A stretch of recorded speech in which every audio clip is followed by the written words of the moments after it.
Computer. Lights.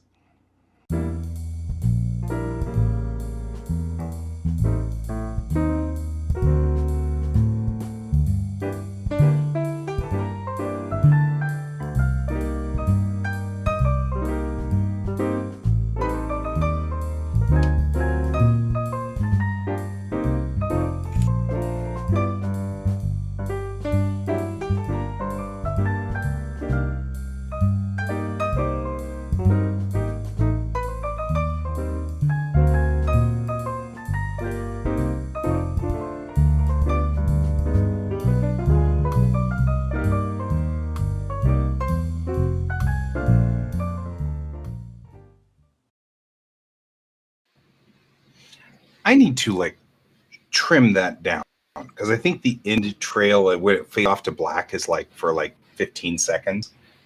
And so I always have to kill the video. Good morning, everybody. It's Friday. I have Pepper with me. I'm going to click the Pepper button. I'm just going to finish my coffee. You don't get to finish your coffee.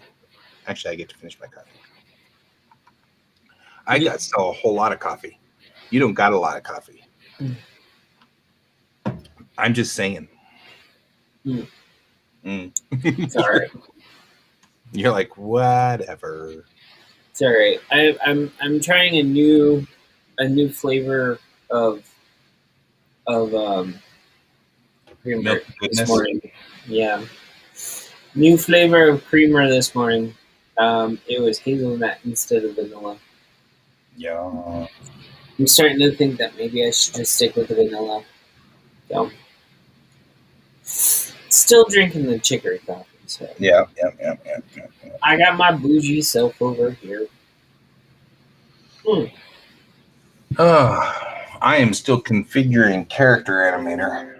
That is this week's project. So I got assigned a job last week for animation. I'm going to be animating little Facebook commercials. Cool. So that's a thing that I'm doing now. But it's been a long time since I've messed with Character Animator, so I'm still trying to configure it properly and get it to work right. But if I can offer that as a service for a lot cheaper than I'm charging my buddy for right now, because he's paying for all of the setup time for it. So, okay. Which I feel kind of bad for, but then on the flip side, it's taking me many days to get all of this stuff set up properly. So it is nice to have somebody kind of cover that a little bit, but we'll see. Anyway, that's my thing this week, and it'll go into next week, and then I will start putting little animations out. Character Animator is pretty cool though, because it uses your camera and then identifies where your eyebrows are and your eyes and where your eyes are looking, and then it makes the puppet do the same thing. So all you have to do is act out the scene a little bit, and your little puppet will do the same thing, and then it just records that. Yeah. And so once the puppets are rigged, I usually have issues with that type of technology if it's my own face. You have to take your glasses off, Pepper. It's not just my glasses. If I take my glasses off, it's actually my eyes. You have to take your eyes off, Pepper. No, apparently, when I'm as I've gotten older, it looks like I'm high all the time at times. Basically, the look at if I take off my glasses right now, you've seen me in person, the way that my eyes look right now, people have asked me if I've been smoking. Right. But if I'm in person or something, my eyes look different because I'm interacting with you face to face. Sure. And apparently video stuff, it doesn't look like that. Nah, you'd have to change your acting style for Character Animator. That's all. That's why I like voice acting. It's much easier. Yeah.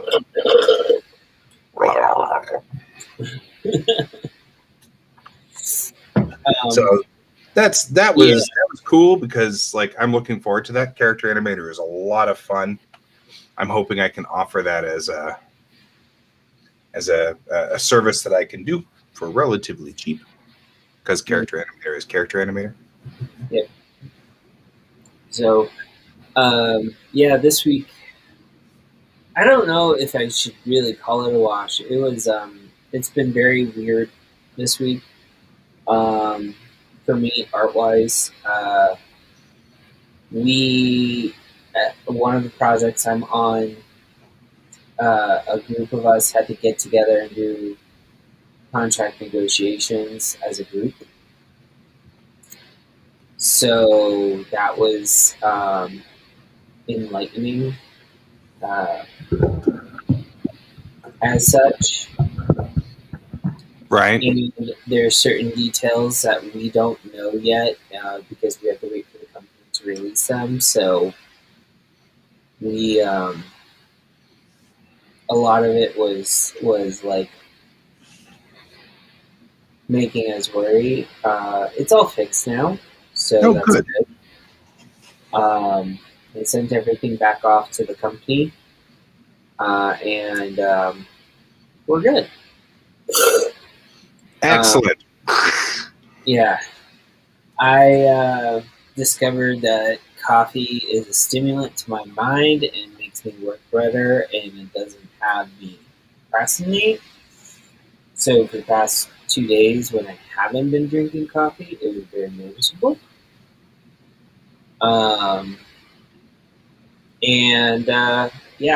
Oh, Platform Comics, by the way, that contest I was telling you about started this past Wednesday. I got the script done. Oh, good. So I was planning for 6 and I got 8. So the max one that you can do is 8 pages. I'm gonna go ahead and send it over to you real quick, if you don't mind. No, I don't mind.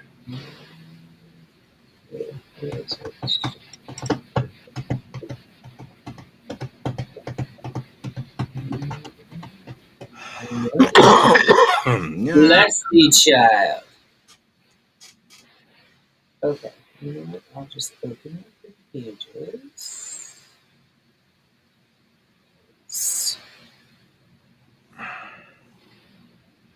So I called the story Penelope and the Space Pirates. Right. Let's see.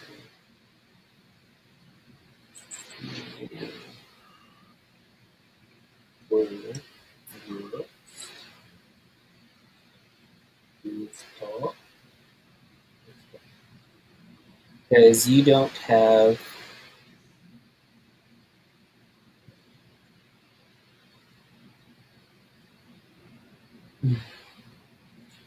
and of course, like this is why I have trust issues. Right. Like, it's like, oh, we put it to your desktop. Okay, where is it on my desktop? Yeah. You know, like, come on, where did you put it?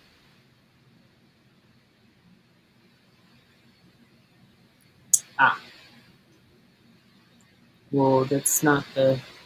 There it is. Okay. It seems like I'm very unprepared this morning. All right. It's all right. It's a slow morning. We're getting kind of slow going.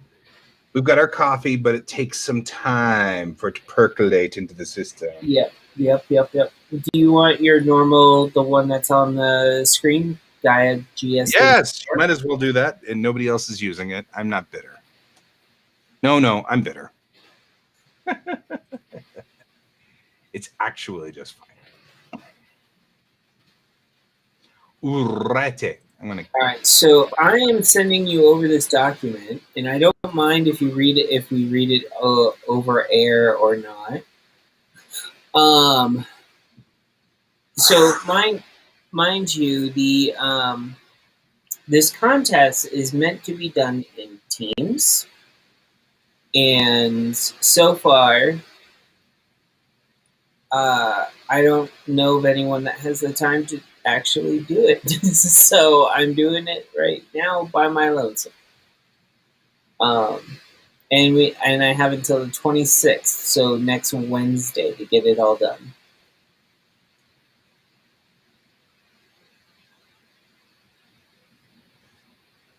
Looking for it now. We're still loading.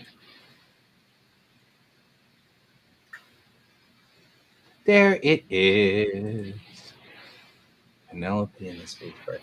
You're just trying to make this something that I'd be interested in, aren't you? Actually, my theme was space pirates, and the line I had to use is hold on, because so in this you get you have to use one specific line of dialogue to qualify it. So I got theme space pirates, and then the line is, "Why is that dog acting funny?" Dog. Yeah, I call it dog. yeah. Okay. In this case, in the story, the dog is called Sir Woofington. Well, that's only an appropriate name for a dog. Well, I figured since he's he's like a Scotty looking dog, humanoid type deal, taking care of a little girl named Penelope. Only fitting. So, like, think if you have like in anything in mind, think like Miyazaki combined like the pirates of Castle in the Sky mixed with like kind of like the boorish bully like character from Porco Rosso as like the captain type deal. Right. You With know? the beard that's just all. Yeah, that's on how I see Captain Stacy. Rothy, I like see as like this skinny adult that like basically like is much stronger than he appears. Blah blah blah, but he's still kind of like dim-witted. Well, just looking at the outline, I can totally see that the concept here is that, you know, they kidnap Penelope, and then the next scene is just like it is in Porco Rosso, where the girls are diving off of the wing of the pirate ship. Yeah. And they're asking questions. They're like, stop, putting them back in. They dive out. They dive out. Yeah. Porco Rosso, by the way, is my absolute favorite Miyazaki flick. And I'm a Miyazaki fan, obviously, since I just spent however many hours trying to get the Miyazaki palette going. Yeah. I'm clearly, but I mean, Porco Rosso, I could just watch over and over and over and over. But it's got planes, and I mean, Nautica's got some awesome planes in it, but there's something so wonderful about the fur balls that you get into with Porco Rosso. I mean, I kind of like doing this story. I kind of want to go back and watch Porco Rosso just for the reference, the feel that I'm going for, and it's just like I'm like I want to find someone who can do this art style. But I can't afford to pay anyone because the if you look at the details for like the contest, like if you win, you get like $300 and a bunch of prizes. But that doesn't like if you're a team, that $300 is split among you, right? Among the team, not just you, and then you have to divide it out. It's it is what it is. It is what it is. So, let's see. Yep, it's cute. I like it. That's funny. Yeah. You've got a page 7 though, and a page 8. I do. I said I started with 6 pages, but it turned out to be 8. Gotcha. Yeah. That's very cute. I like it. Yeah, they only allow completed comics to be submitted. So, like, if you do everything in pencils, or essentially, if you don't do anything past if you can't get it done past like the pencil stage, don't even bother submitting it. I was going to ask whether inks counted because some of us don't color, you know. Yeah. Well, As manga artists, I don't typically color. I always color like the first 8 pages and then leave the rest to black and white. And that's just because I'm a manga style artist, and that's just the way it goes. That's part of the culture. Yeah. I mean, I still like. I know America didn't get it, but I don't know a lot of people realize this or not. But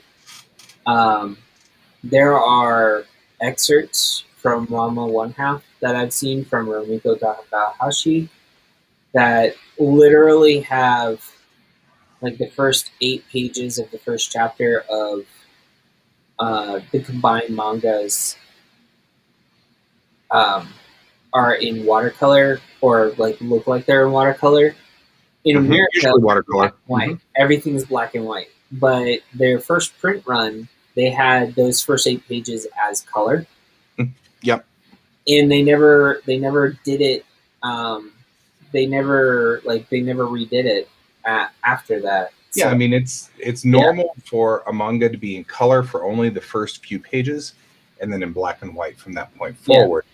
That's normal for a manga, and because of the print setup and the print rig, the last pages will be in color too, which usually, like in the case of Macross, is usually spaceship stuff or fighter planes or things like that. Because of course I'm a Macross nut, and my Macross mangas just sit literally on my desk with me. But that's traditional. That's like the way that manga is always done, and that way you only have to pay for 4 leaf pages of color, and then the rest of it can be all black and white, which is markedly cheaper. And since these things are, I mean, they don't sell the manga like we sell. This is what a tankobon looks like. Yeah. And frankly, if you look on the back here, it says right there 560 yen. That's about $5. Yeah. This is $5 worth of comic right here. So you think about how much effort that Haruhiko Mikimoto had to go through to put out some 300 pages worth of comic. Is that where we are on the end of this? There's a lot in here.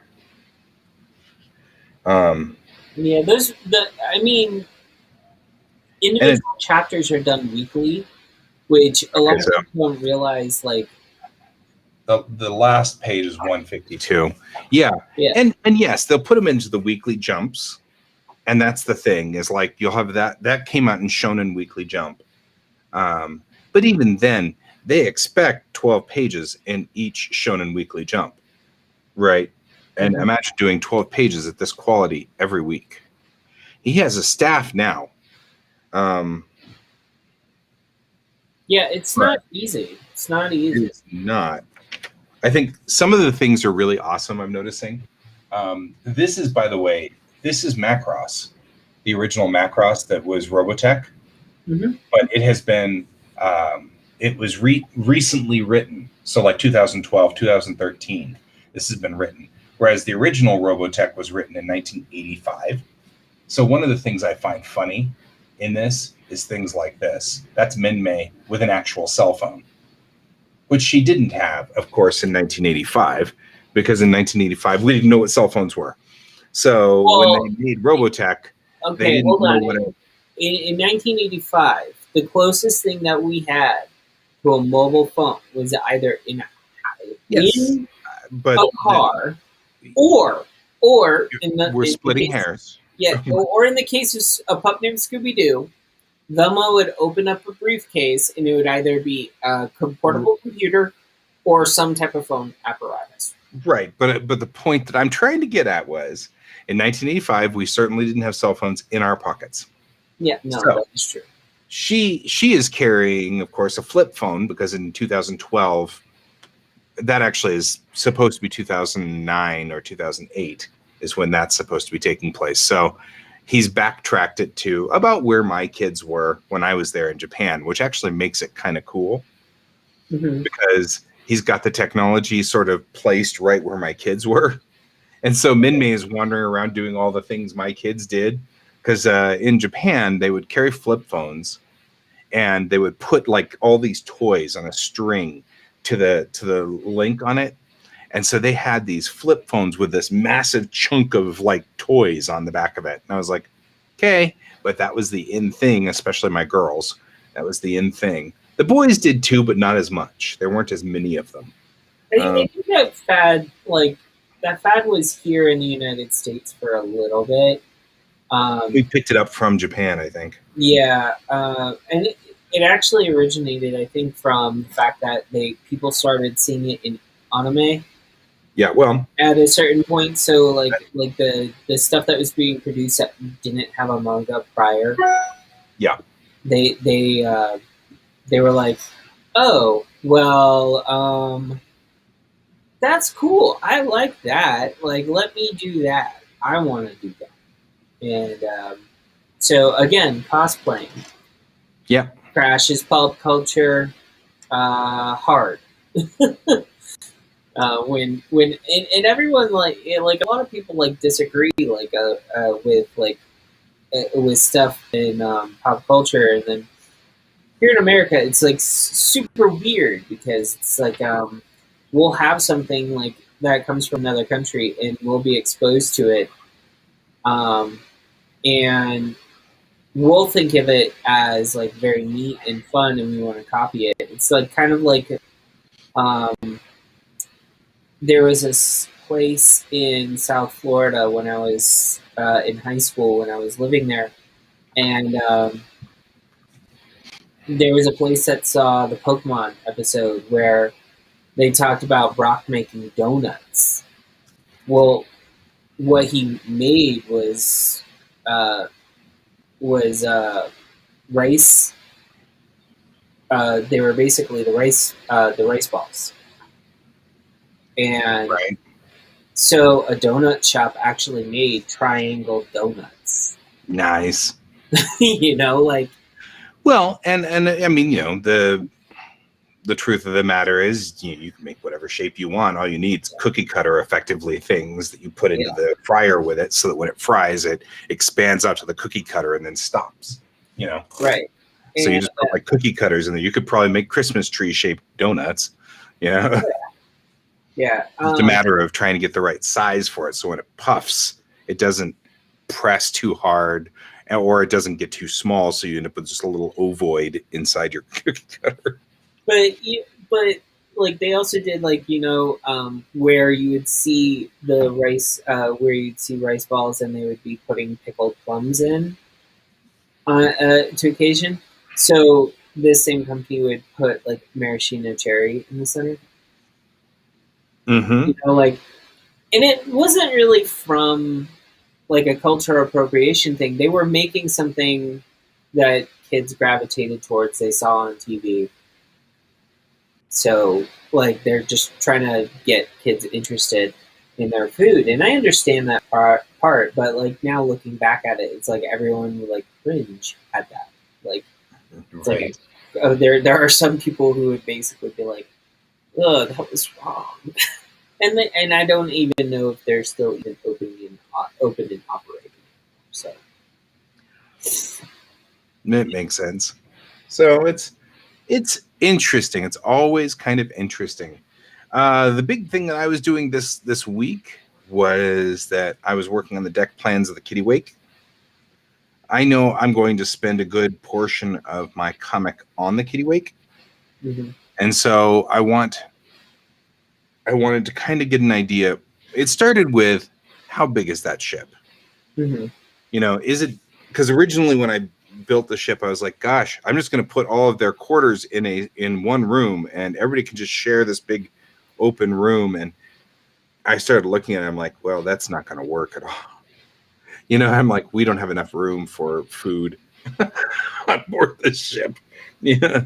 And then as I started writing the scripts out for the comic, I realized that it's part of the need of the story that they need to be out of communication for a couple of weeks or so at a time. So, you know, to make the story work. Otherwise, the MacGuffin that I need for my long arc would just be picked up and then turned over to high command, and we'd be done. And you wouldn't need to worry about any of the rest of it, and you'd have to have this huge plot hole of, how do I deal with this MacGuffin?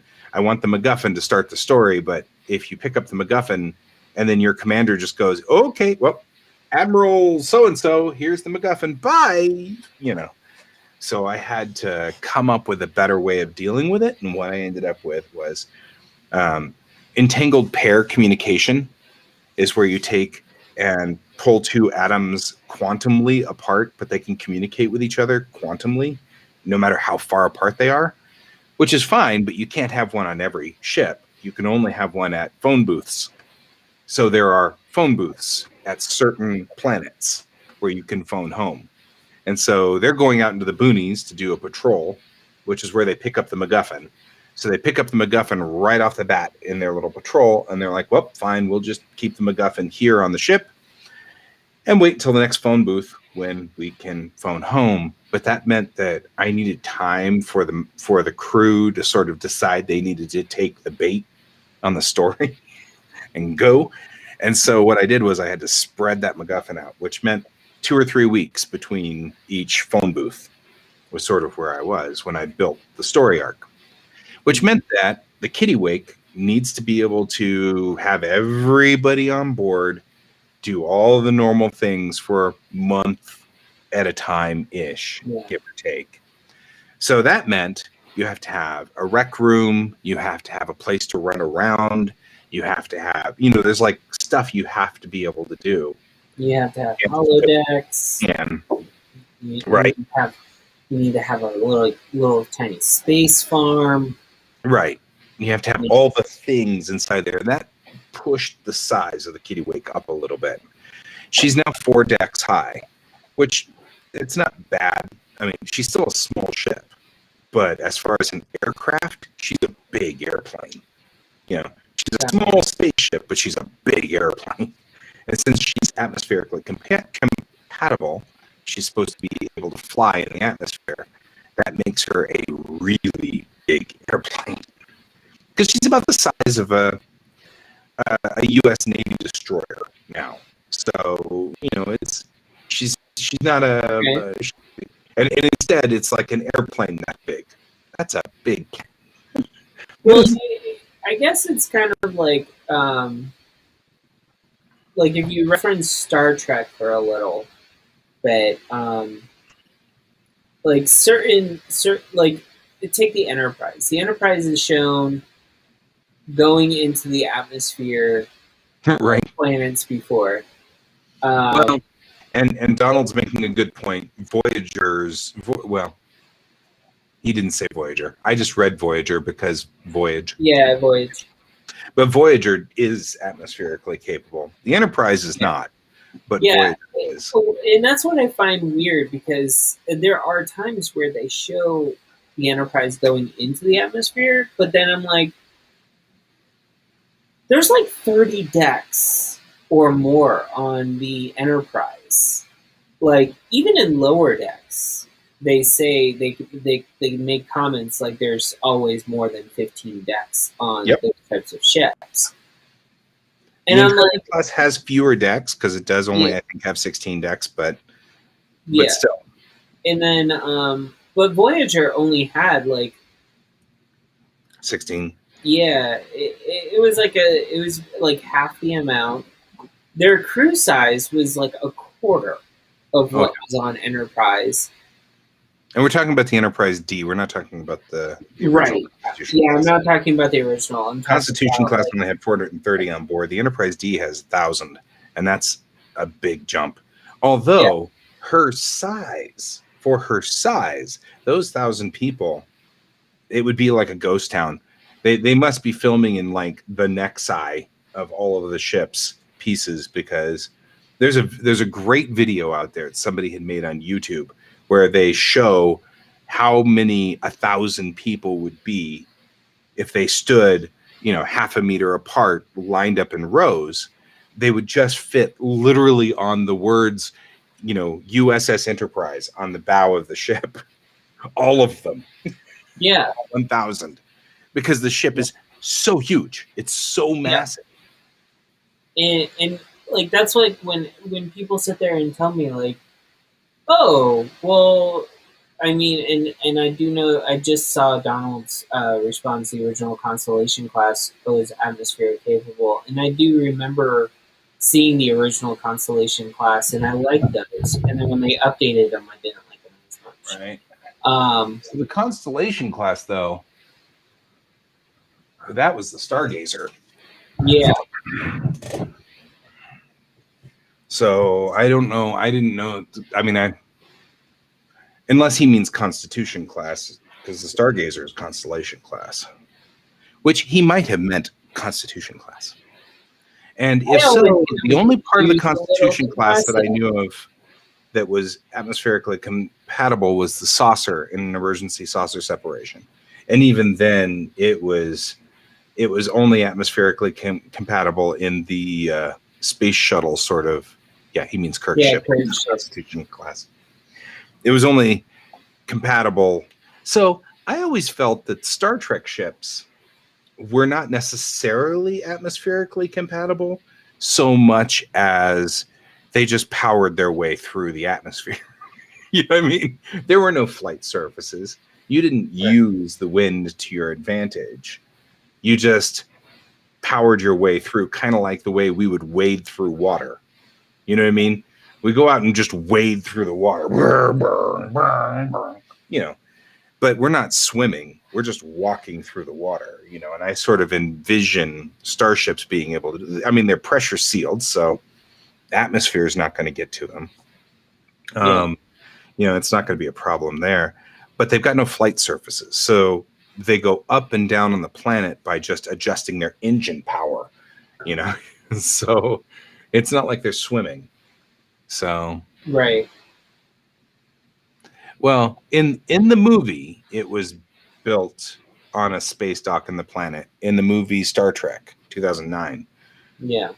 But we have, I mean, if you read some of the stuff that Matt Jeffries wrote back in the day, the idea was that there was a space dock above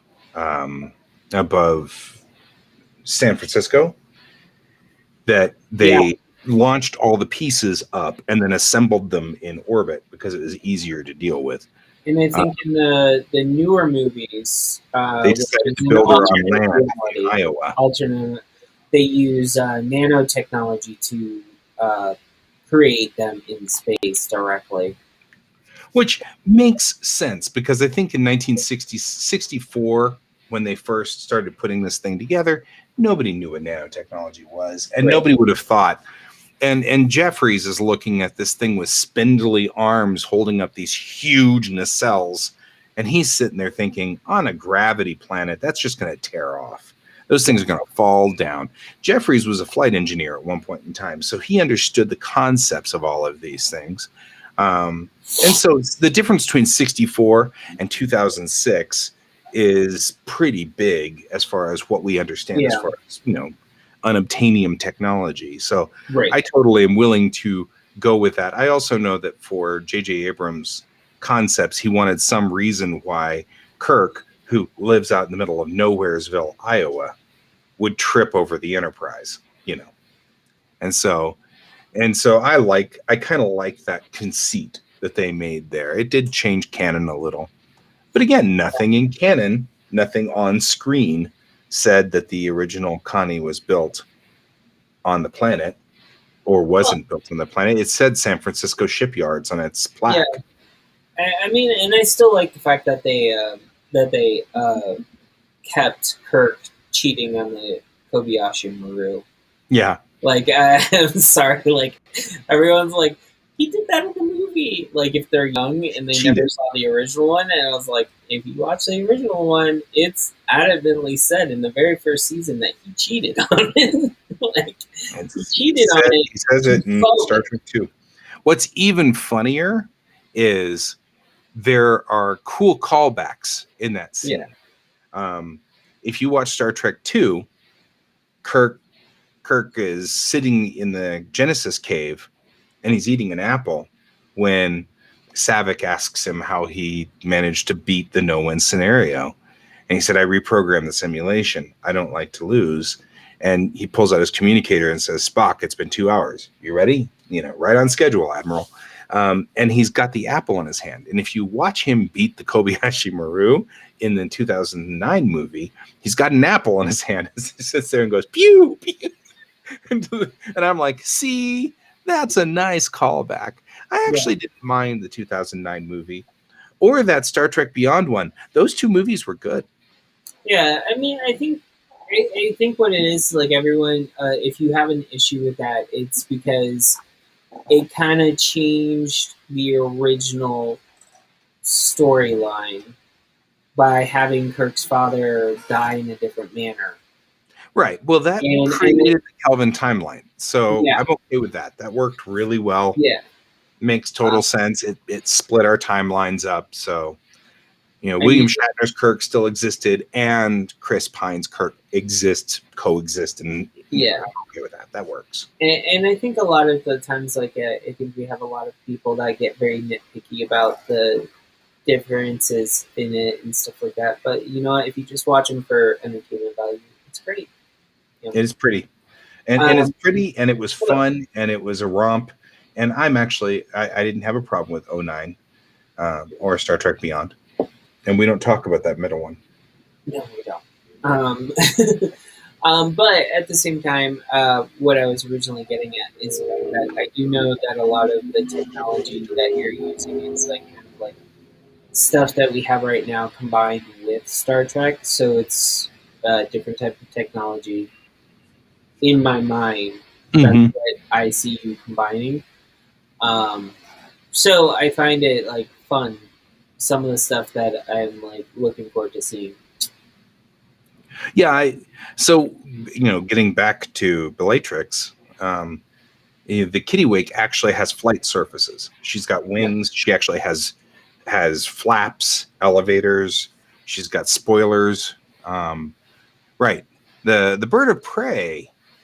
The thing about the bird of prey is I don't see flight surfaces so much as I see her being somewhat atmospherically, capable, but I don't see flight surfaces. So she's also not taking advantage.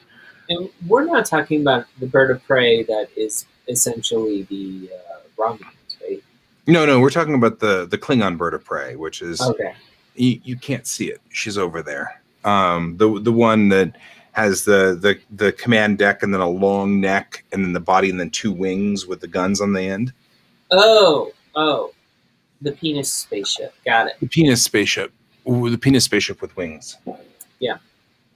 But yeah, I mean the Klingon bird of prey. But again, her wings are square. They're flat in the front and flat in the back, and there's no flight surfaces. Right. And there's nothing wrong with that. But I feel like you're still kind of using, full engine power to just wade through the water. You might be putting your hands out like this while you wade through the water, but you're just wading through the water with your legs on the ground and still just walking, so to speak. Whereas I'm trying to make the Kittiwake actually be a flight capable vessel. So she's got surfaces that extend. So she can fly like a normal airplane. So she could glide. The idea being you have engine loss when you get into the atmosphere. Yeah. Or you don't want to use the engines. I mean, that's the other thing is I'm pretty sure that something that's space capable getting into an atmosphere becomes noisy, disruptive. Think about it. People say all the time that when they stood 3 miles away from the Saturn V, they felt it press their chest. The vibration from those engines pressed their chest and like knocked the wind out of them. And that's 3 miles away, Well, I mean, every single time there was like a launch that we were, like me as a kid, like growing up in Florida, if there was a launch in Cape Canaveral. Yep. Like, I did not live near Cape Canaveral. I just want to point this out. Here's Cape Canaveral. Here's like basically where we live. Right. You now, still knew it happened. Here, we can still see it. Mm-hmm. Like stuff like that. But around there, a lot of people had to like basically clear out. Like, there's a reason why the Cape Canaveral is where it is in Florida.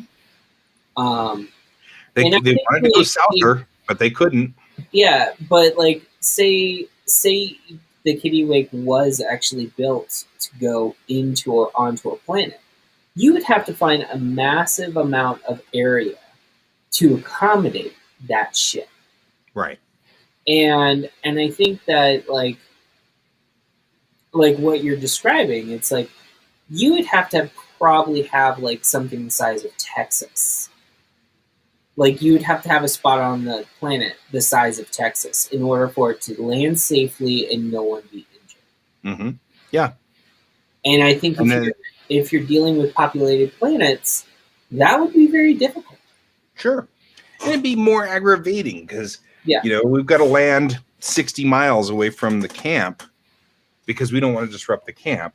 Would be really irritating if your job is to resupply camps, Right. It's like, great, thanks.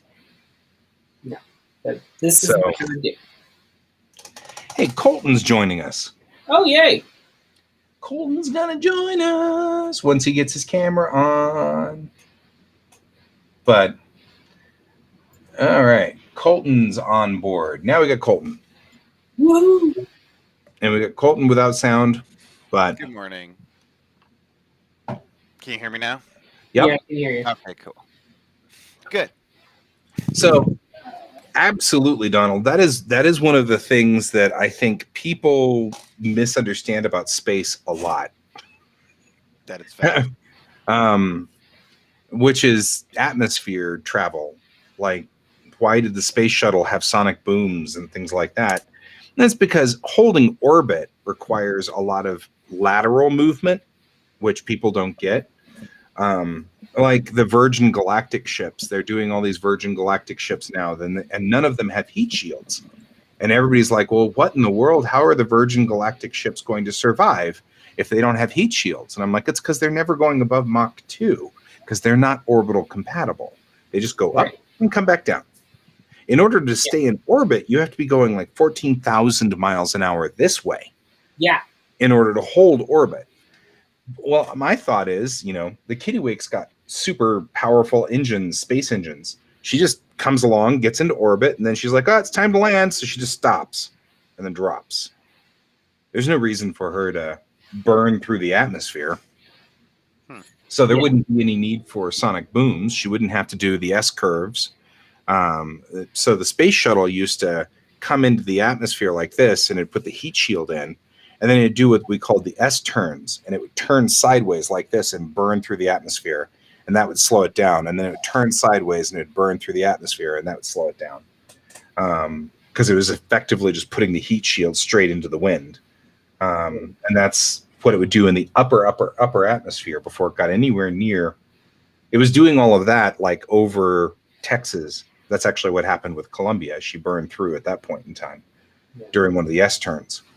And so the Kittiwake doesn't have to. She can just stop and then drop down and then be at like, let's say 600 miles an hour, which would be below Mach 1. Yeah. But at 600 miles an hour, it's still going to take like 10 minutes to make it from space to the ground, So now you've got kind of a little bit of a flight path. And at that point in time, she just enters the atmosphere, shuts down her engines, and then just glides in, and then spoils the lift when she gets towards the end there, and just drops to the ground. Yeah. And she can act like an airplane. So that was one of the things that I really wanted to kind of work with. What I was talking about, Colton, was this week I've been working on the deck plans of the Kittiwake. Ah, okay. And I was like, I'm guessing this is all part of your comic. It's part of my comic, but I've been trying to, I guess kind of one of the things is I'm justifying why I'm doing deck plans of my spaceship. And one, we're there the entire length of this comic for the foreseeable future, which is like 16 or 17 issues. Yeah. Actually, it's 53 issues, so it's 16 or 17 episodes. Because the issues, there's sometimes 2 issues an episode, and sometimes 4, depending on the size of the story. Right. So we're there for a long ass time on this ship. So I figured it's worth it to put this much time and effort into it beforehand. Makes sense. So, but I was talking about why I had to think about all these things. I had to change the world a little bit because my characters pick up a MacGuffin right off the bat. That's sort of the thrust of the big story. And I had to find a way that made it so that they didn't just take the MacGuffin to the Admiral and say, "Here, Admiral, deal with the MacGuffin. Bye." So I had to make it so that there was a little bit of a gap between communication lines. So now I've got like telephone booths sort of everywhere. Every like 12th planet you can land and call home. And and so other than that, you can broadcast, but you're 60 light years from Bellatrix, so it'll take 60 years for your transmission to finally make it to Bellatrix. So it's better to get to the phone booth and make a phone call. Right. Honestly, like we're talking about this, and like the first thing that's like going through my mind, and I don't know if you already have this planned for your story or not, but the beings that I think Star Trek explored this. I can't remember what episode I'm referring to. There was an alien race that tried to communicate with the crew via dreams, and so essentially, like you would have a bunch of mini stories, but they would be communicating like aggressively through dreams, so they would all turn into nightmares, and so it would be like this like mini story of all the crew that you focus on, like having the worst things happen, and like they all wake up and they can't go back to sleep. Hey, Bill, where are you? I have Messages to from find you. Bill. I'm just sending that, Deanna Troy floating. Where are you? I have to find you. He knows what I'm talking about. Although that did have the cool scene with the morgue. That was like an awesome moment in Star Trek. But the rest of that episode was pretty lousy. I mean, I have to admit, like, you never saw the morgue up until that scene. Like, you knew it existed on the ship, but you never really saw it. Not only that, there were like 12 people in there. What the hell happened? I know, right? I like the only thing that I can think of is when you're dealing with space travel and stuff like that, and you have a death on the ship. Do you have to go into that person's file to find out on how they want to be laid to rest body-wise? Yep, that's the way the Army does it. Yeah. The Army has instructions on everyone. When you sign up, you tell them how you wish to be disposed of. And you make a will, and you make all of that stuff when you sign up. And so, yeah, absolutely. Everybody. And it's the same with any of the militaries. It's actually one reason why they put your religion on your dog tag, so they can do it that quick. So that if you're in the field and don't have access to the files and stuff like that, you can dispense of the body correctly, or find the correct priest, or find and so that's kind of cool. Yeah. My sister, when she entered, the captain decides you're going to be just ejected off the side of the ship. And you better damn well like it. My sister was actually in the Navy. She was on ships and stuff, and I do remember her. It was a little bit of a controversy in my family. She said that she was Catholic, but I think she stated like something different for the burial, just in case. And I think my family had a little bit of an issue with that. But at the time, a good majority of my family, because I was raised Catholic, like, cremation is not something you normally do. Yeah, it's and stuff like some. There's certain rules in certain religions that you just basically, like, over time, some of them have budged because the congregations are leaning more towards doing certain things. Also, sometimes your personal belief about environmental impact upon your death goes against what your faith is. So it does depend. It does depend a lot on the service as well. Mm-hmm. The Navy, you're going to be trapped with that corpse for a while because it's at sea. Yeah. So the captain may decide to just override everything and dump all the corpses overboard because they can't just store them. That's understandable. The army has a supply chain. Yeah. And so you have the ability inside the supply chain to stop and deal with the dead unless you are in a seriously lousy position, at which time it really doesn't matter. Like the Marines will always take the body out. Yep. No one left behind. Always bring that body back. And that's part of their culture and their environment. In a sub, it'd be unbearable. I don't even want to think about what would happen on a sub. Yeah, quite a few things, actually. I mean, I know what can happen because my you know what I mean. Yeah, I mean, my dad's uncle actually did design subs, like nuclear subs. Yep. And what's funny is, like, I got told that sometimes the bodies just went into the torpedo chamber and went straight out, like they were there. And sometimes they would surface and have them transported to the family. It just depended on how it was, like. But also the same, like, if you think about it, if you're on the kiddie lake and you guys have a morgue, who's in there? Like, how, like, I can picture you guys, like, to deal with the smell, you put everything in, you put the bodies in hermetically sealed containers. So different types of people, or you freeze them, completely freeze them. What you do actually in space is you wrap the body in a bag, and then you put the bag into the airlock, depressurize the airlock. All of the water desiccates instantly.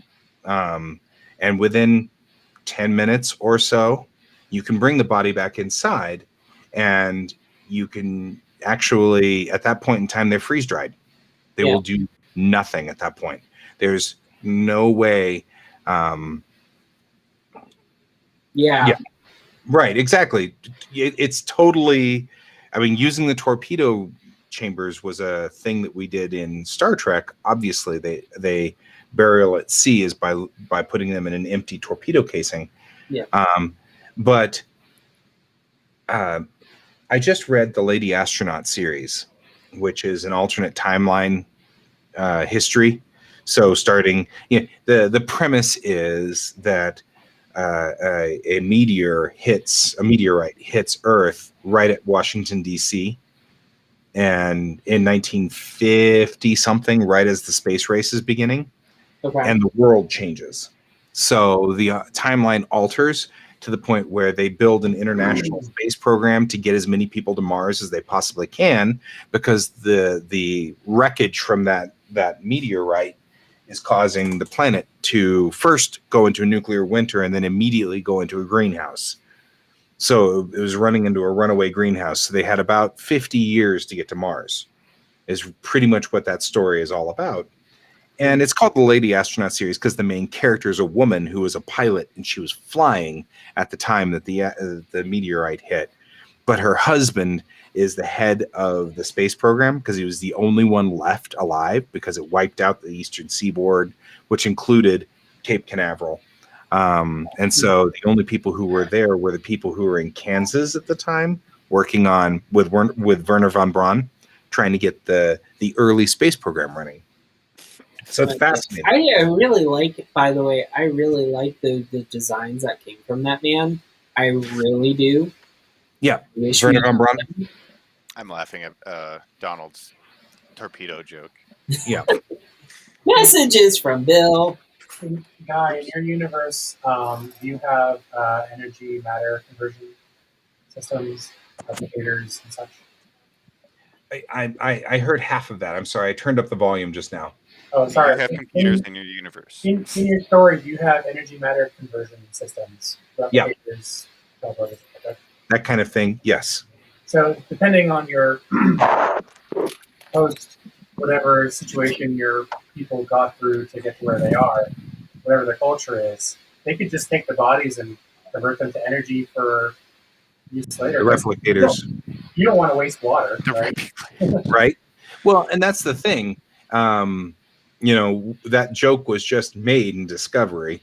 we're eating our poop sort of joke. They just made that joke finally. I'm like, I can't believe it took them 50 years to finally make that joke, but they did. And it's the same thing. You'd be sitting there going, "We're eating Bob right now." I'm just saying, but it's true. You get to a point where you accept that as the culture, and that could, in fact, be exactly what happens. The MacGuffin in my story is from the 21st century. So she could be suddenly aware that we're all eating, Timmy, who was killed in last week's battle, and you're like, there's kind of an element of that in Dune, right? Because they always save the water from the bodies, right? Right. Something like that, yeah. They desiccate the bodies so that they can have all the water. Mm-hmm. Because in Arrakis, it's way too dangerous to let your water go. So. Yes. Silent Green Nightmares. Yes. Your food is Bob. Well, it's kind of like a Snowpiercer. If you watch that, they actually talk about like how the bars are like literally it's like bugs and stuff. The protein like bars, before they got to that point. Like I think Chris Evans' character in that show or movie I can't remember which one it was. Movie. He like literally comments like babies were the most tender, like because people started eating people in the poor the poverty side of that train. Whereas that's one of those things where you could have an entire scene thinking that through. We're not actually eating Bob here. You know that, right? We broke the proteins down to their basic level. And it's like, yeah, but I mean, if you think about it, isn't that still Bob? How is this not cannibalism? And they're like, where's the line of cannibalism?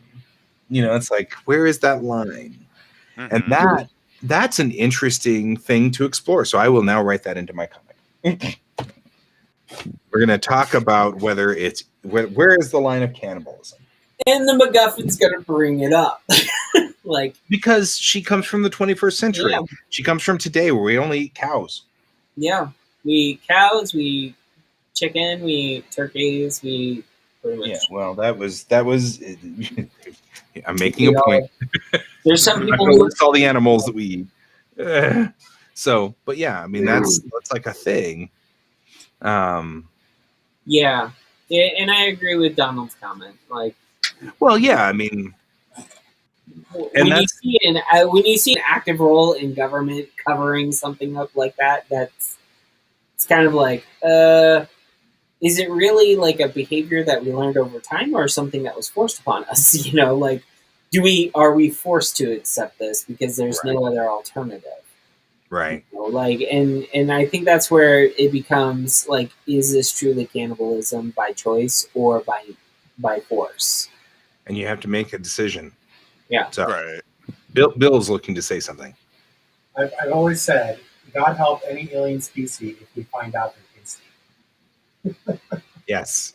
We could be losing a war against an alien species. The instant we find out they're tasty, it's going to change. Right. It's true. All of a sudden, the aliens from Independence Day are coming back to my mind, and I'm like, yeah. We charged some of those guys, and they put the bodies like right in our path. Like, I don't see why not. Yeah. We wouldn't probably try to eat them. Once you take all the hair off, tribbles are like all muscle all the way down. It's like I know. I mean, why didn't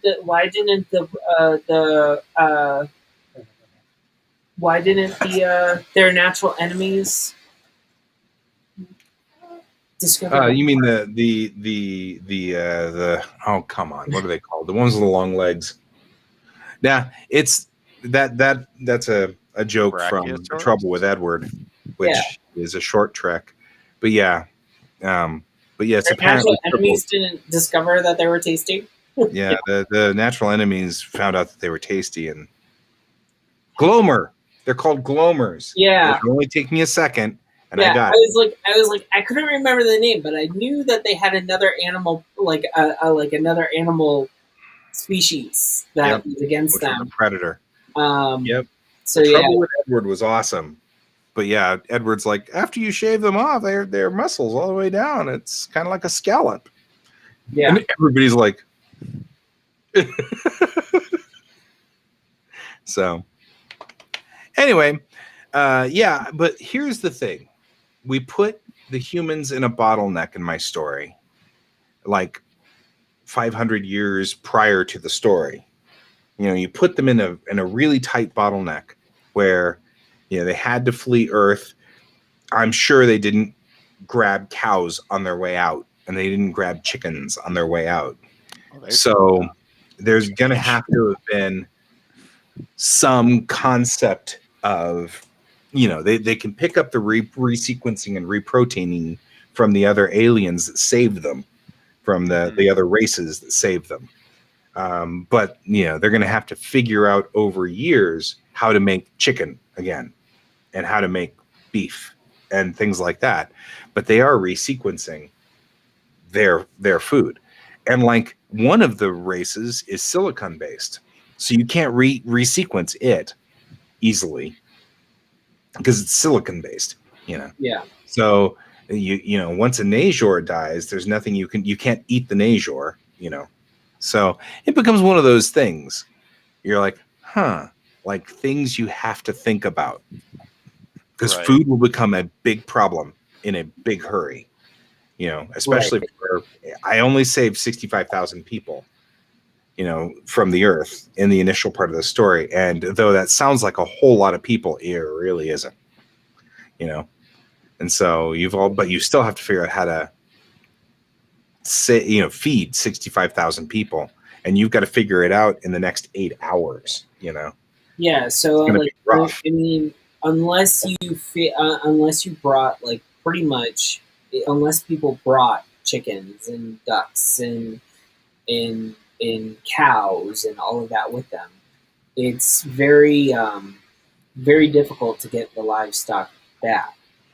Yeah, Donald's saying there could have been a colony with some livestock. The truth of the matter is the inciting event that happens in Bellatrix Rising happens, say, tomorrow. So we have, and what happens is the inciting event shatters space-time around Earth and starts screwing up Earth. And so the Justine, the Najor, they come and immediately start grabbing as many people as they can and throwing them in spaceships and taking off as quickly as they can. It's just an evac procedure.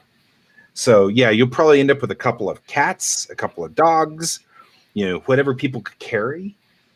And probably what you'd end up with is you probably end up with pets being food for a while. Yeah. I mean, realistically speaking. And I'm not trying to be mean towards like people who think pets are pets and they shouldn't be eaten. But you do realize that back in the day, there's some cookbooks from medieval times and before that about the joys of cooking cats and dogs. Right. Absolutely. And I mean, when you get hungry enough, there gets a point. Yeah. You know. Hey, survival. Sorry, George. There comes a point. Just saying. Hey, I always made jokes. I always made jokes when Nacho was alive. He's our emergency food supply. Right? Hey. You know, it could happen. I was about to say, I talked to trying to say something. Two things on that topic. In Costa Rica, it is seen as a status symbol to have a pet. And the reason it's a status symbol is because you are able to have an animal that you're not going to eat. Yeah. So that's the thing there when last I visited. I was about to say the same thing with that too, but continue. So, a side note on Star Trek, and I don't know if you would do this in your universe, but it always surprised me that if they have energy matter conversion, if they really needed to, why not just go like crystalline entity and take a swath of a life out on a planet without sentient life, trees and etc., and convert that into energy, and then feed whoever you need to feed. Right. Yeah, it is kind of, you have to play a close game with that. You know, if you've got that technology, there's a lot of like rough waters you have to tread with that. Yeah. Well, I was gonna say this though about cats and dogs, and that actually it's pretty much kind of what Donald's getting at. Yeah, I was talking Another to party of one. I was gonna say I was talking to actually one of my one of these guys I met on a Discord server, and I think he's from Vietnam. Yeah. And he was like, "No, yeah, I've had dog," and I was like, "Okay, cool, I understand," because that's the thing that everybody's always freaking out here about. Americans are like, "Oh no, we can't have blah blah blah here because they eat dogs," and I think it's stupid because he even explained it this way. He's like, "Dog and cat, it's the poor man's meat, like the poorest of men's meat, is because that's all they can get for protein." And yeah. And that's where I come at it with that too. With a lot of people, I'm like, if you were in a third world country at the same kind of concept, and also you were starving, your dog's going to start looking really good. I'm sorry. It's true. and that's the thing that in a lot of ways you kind of want to. Also, I'm going to move and put your thing up too while I'm at it. So the thing is that's interesting about this is it does show you where we are as a culture, because we were at a point where we would eat animals like that. And it's actually one of the reasons why rabbit is still considered a relatively decent meal here in America, because that was where we were with poor man's meat. We couldn't put the dogs out. We couldn't eat the dogs because we needed them to protect us or to go hunting or all of the things needed to happen. We couldn't take the horses down. That was our transportation. Unless they hurt themselves, then we had to put them down. I just want to throw this out there that on the Lewis and Clark expedition, they literally did eat the horses. Sure. Yeah. We don't get but I'm just talking about in general. I'm not talking about specifics. Yeah. Because in general, our culture sort of evolved to a point where rabbit was the poor meat, because you didn't want to eat dogs because you needed them for protection and for guard duty. We don't eat something that's actually useful in our right. We didn't eat useful things, and we didn't eat our horses. Animal, you do not eat it. It's kind of like when people are like, why did you just eat your oxen or your ox that was helping you plow fields? Like you don't. Right. Captain Archer would space half the crew before Porthos got eaten. You're right. Porthos was Porthos. Yeah. But I mean, in general, that's where our culture sort of evolved from using, you don't eat your car and you don't eat the security system in the house, so instead you eat the walls because they're not, you can use all the interior walls. That's fine. Stuff like that. So kind of makes sense. Rabbits didn't serve much of a purpose, but they reproduced like mad. So we had a lot of rabbit. Obviously you could hunt deer. You could hunt, Yeah. I was gonna say that was kind of the human race's thing is it's meat. Let's eat it. Yeah. Well, and also at the same time, you have to everyone has to be reminded that we have animal instincts. Yep. And a good part of those instincts were formed by being an omnivore species. I'm writing more stuff down, guys. So, like, and you guys are talking about rabbits. We're helping you create a new book. Yeah, I know. We're just building. The joys of cooking with God. Right. Well, no, I'm thinking about. So part of the story of Bellatrix Rising is that the character that they are bringing back from the 21st century, she's the one that caused this cataclysm. She didn't mean to, but she did.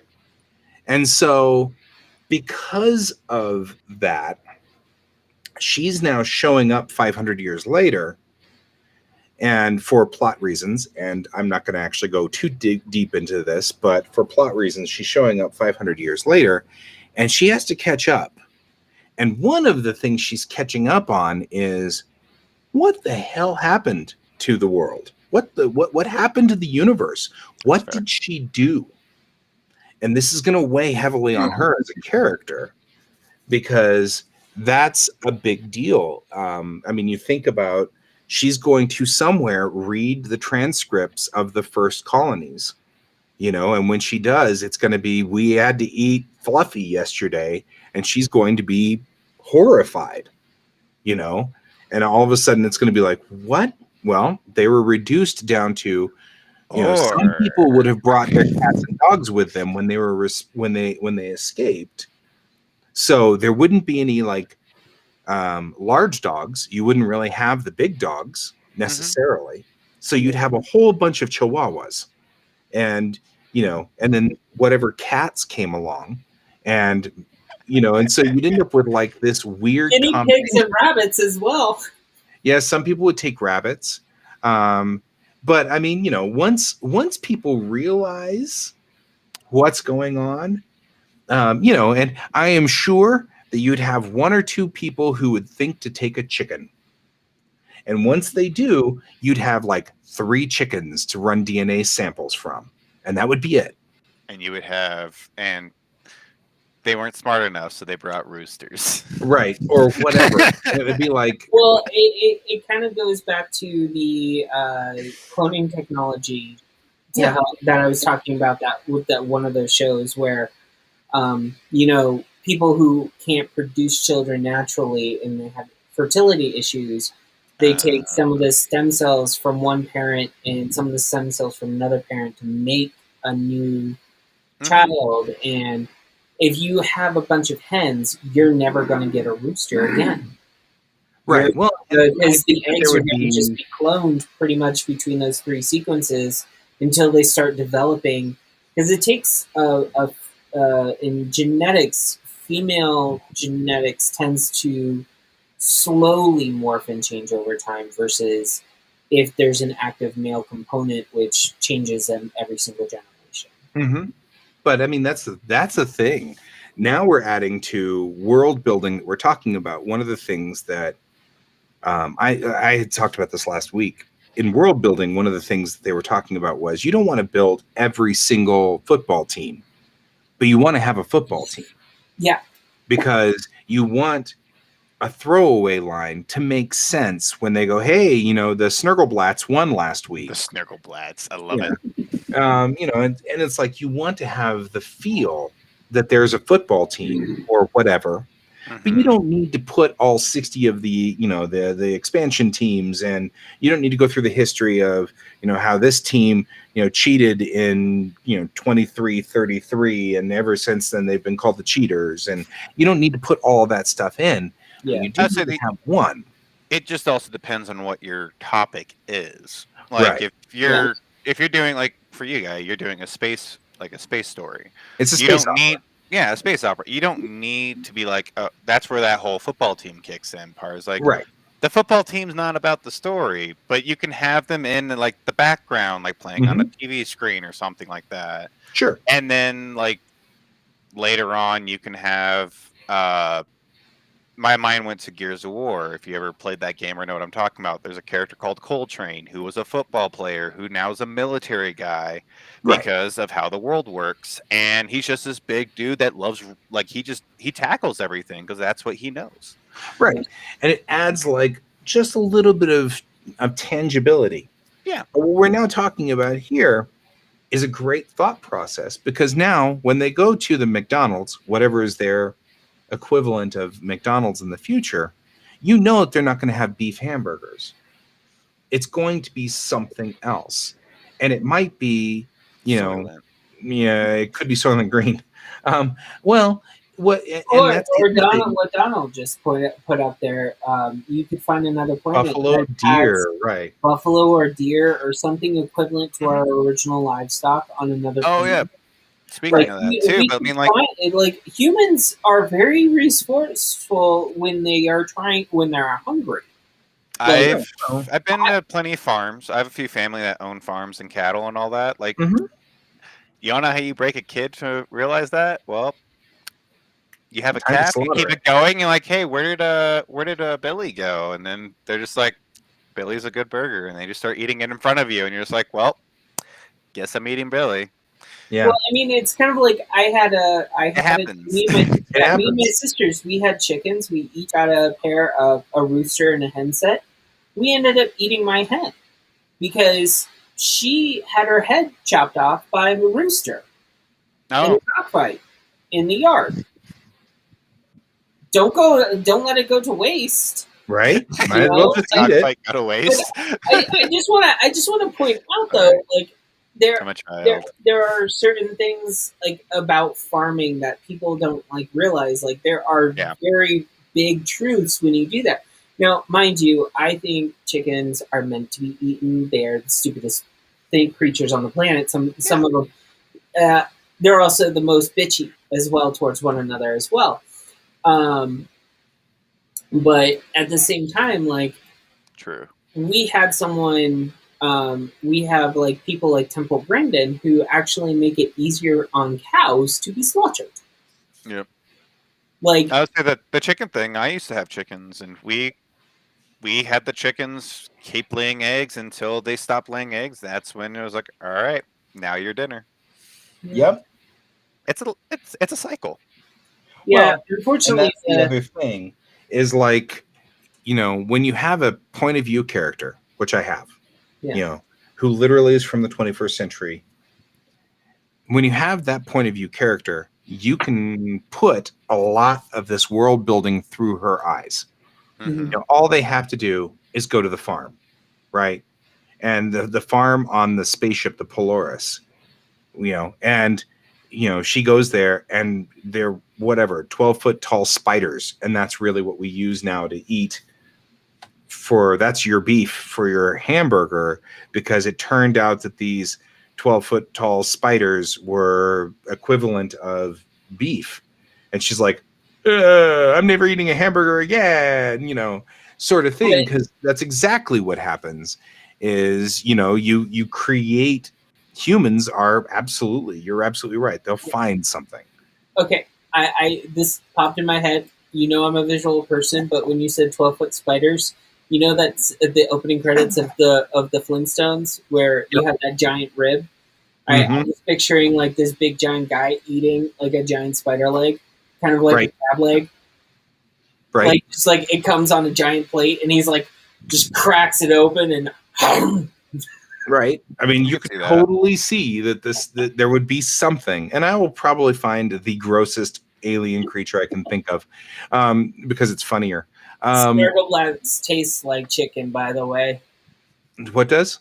Snargleblatts. Yeah, Snurgleblatts. They taste like chicken. Taste like chicken. We have to make our Matrix callback. Yeah. So anyway, but I mean, it's like that's a thing. Is like, but the thing that I really want to explore that we've talked about here is how civilization reverts. Mm-hmm. Because the more civilized we become, the more we remove ourselves from our animal instincts. That's the nature of civilization. I mean, we started with, we're going to stop trying to kill Colton, and that's where we started with, we're not going to kill Colton, and Colton's like, thank you. But I mean, we decided that was a thing. We weren't going to kill him because he walked into our cave. Instead, we were going to invite him to have tea, I guess. I don't know. So as civilization has evolved, we've moved ourselves step by step further away from being animals. It's why we use utensils to eat, and we refuse to eat with our hands and things like that. I mean, little things that we've done in our culture has been to remove ourselves from being animals. And so now we've talked about this, and I'm like, when you bottleneck the humans, you're going to end up with them reverting back down. We're going to lose a lot of our culturality, our culturalness. And so that'd be kind of cool with buttery yamak sauce. I'm sorry. I can't. You okay? I'm just picturing the yamak sauce. Like, it's probably appealing to everyone else, but like from 21st century standpoint, like going in and you not understanding what yamak sauce is, and like she just whiffing it and going, right. That's the other thing. Our over 500 years, our digestive system will change. The Mhm. bacteria will change inside our genome will change. So the first time she eats anything, she's going to spend like 3 hours in the bathroom Oh yeah, because there's no way that her I think system isn't going to handle it.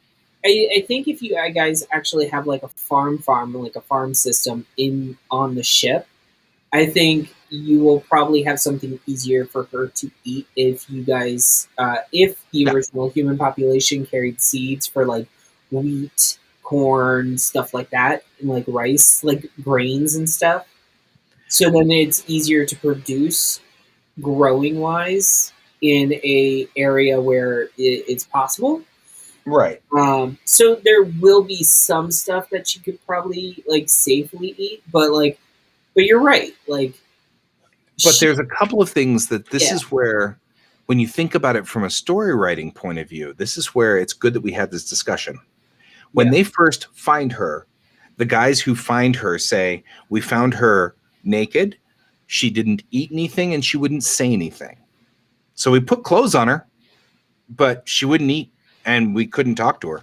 Well, of course, they couldn't talk to her. What they're speaking is a conglomerate of every language on the planet that finally got into one language and then has evolved over 500 years. So there's no way she can understand them. Yeah. They're just babbling. There's nothing that she can understand. So she won't talk to them. That makes sense. But also, she's tried to eat something and it made her sick. So she won't eat anymore, which makes sense. So this all now makes a logical sense when they find her. All of this stuff makes sense now.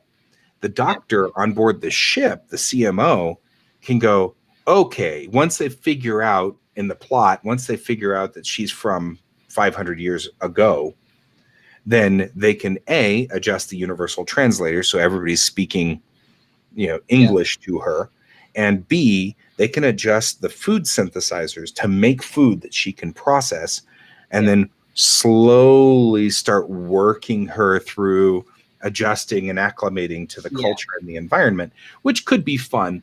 Like I said, as before, once she discovers that they're, 14-foot tall teddy bears that they eat now for meat.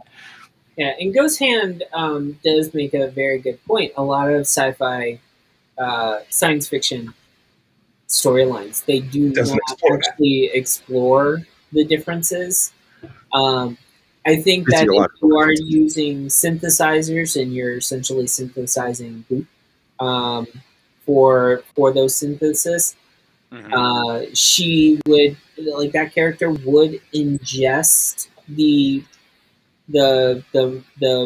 probiotics eventually, the biology of modern gut. Right. She'd have to have her gut would have to be flushed. All of the bacteria killed. She would probably have like about 2 weeks worth of hell to go through. Yeah, it's going to be a brutal couple of weeks. It's not going to be fun. It's like 6 months of basically cutting back your creamer to get used to black coffee. Right. Well, and that's something, they'll be giving her they'll be giving her specialized yogurt and stuff like that, this weird stuff, so that it'll just be trying to change her biome, because her gut biome is going to be all screwed up. Right. Well, and that's you absolutely, Ghost Hand's talking about the diet from 100 years ago. That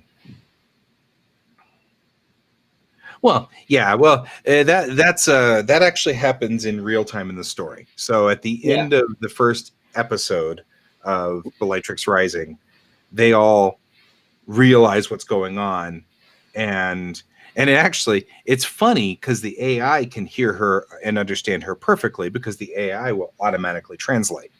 But he doesn't realize that he's understanding everything she's saying, and nobody else is. So he's chuckling at all of her snarky comments, because at some point she just gets to the point where she's snarking, because there's like nobody understands her.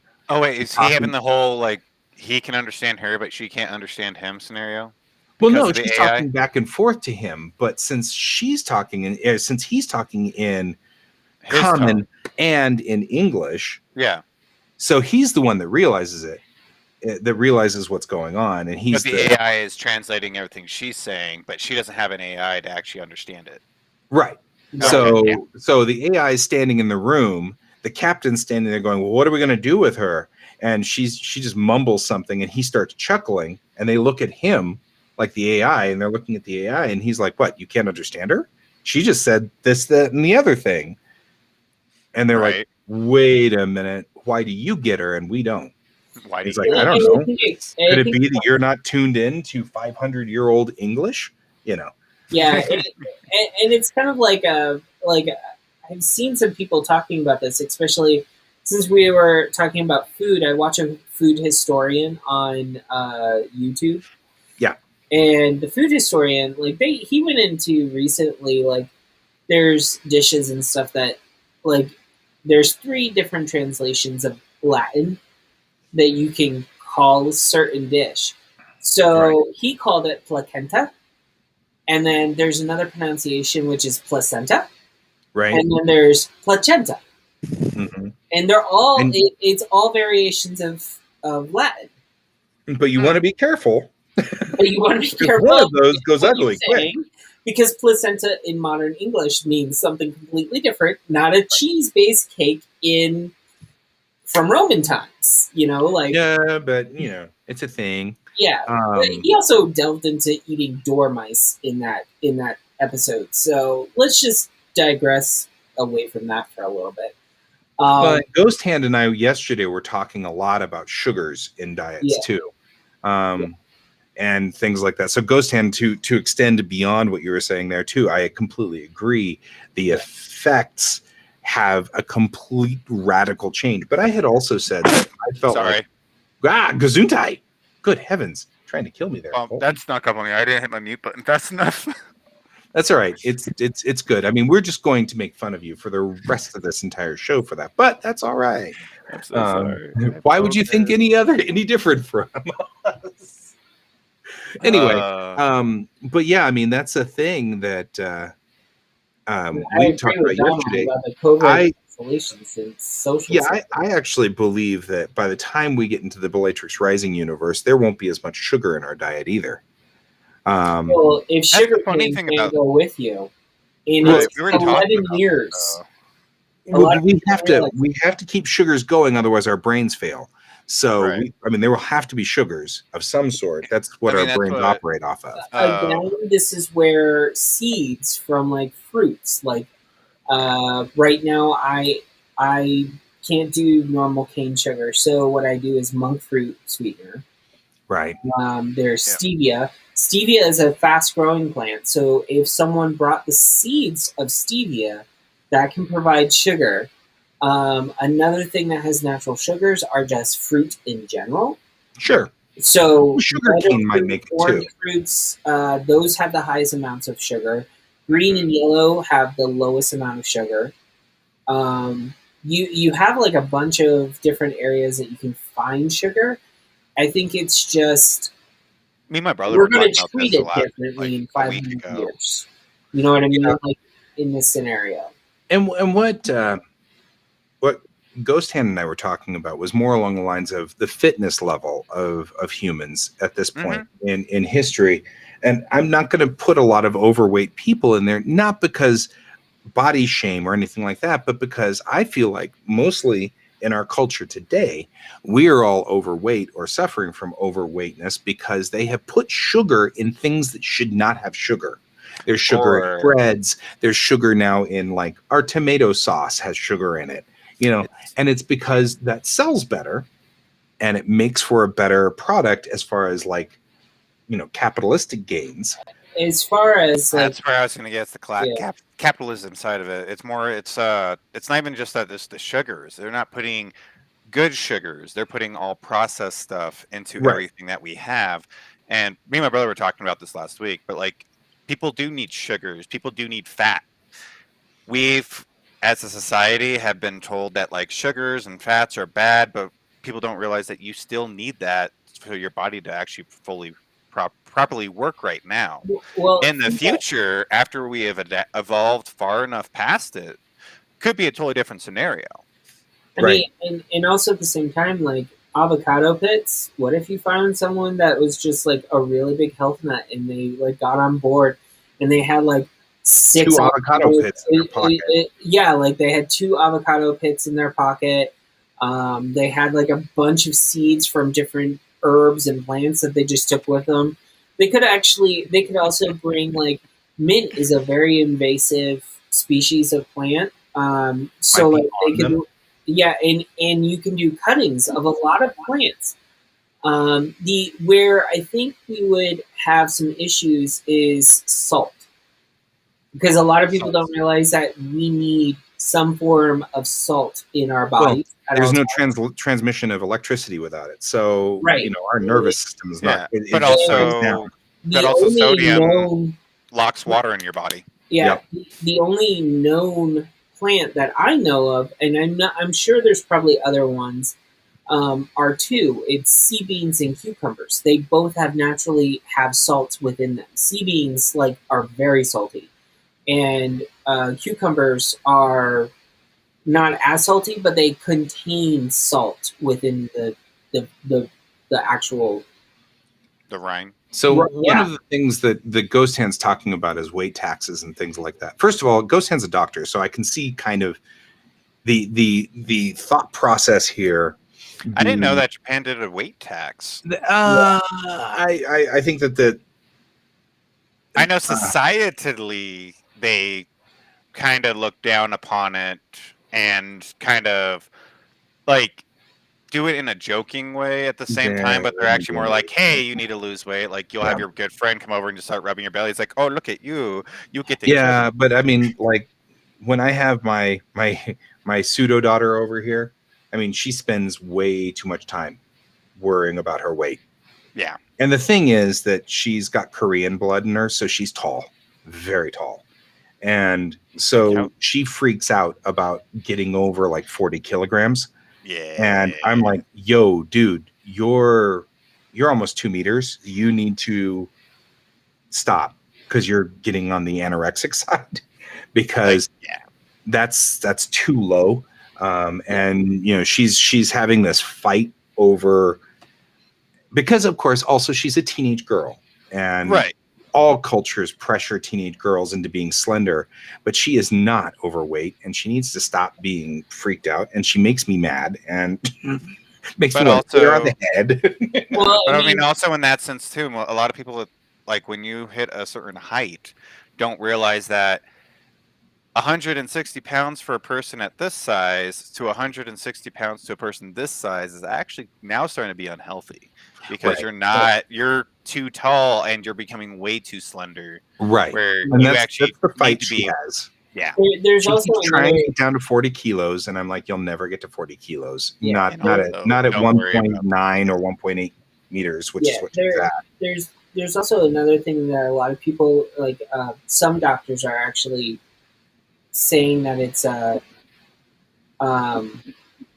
they're saying that it's probably something that doctors need to start examining, is how does your body stand? How does your muscles actually look on your body? If you try to remove all the fat from a person's body, where are those muscle tissues developing? Right. Where are they the strongest? I was told at one point I needed to become 155 pounds. I am in between 5'9" and 5'10". Mm-hmm. Mm-hmm. Wow. Yeah. 155 pounds. Now, mind you, if I did that, I would look more like skeletal.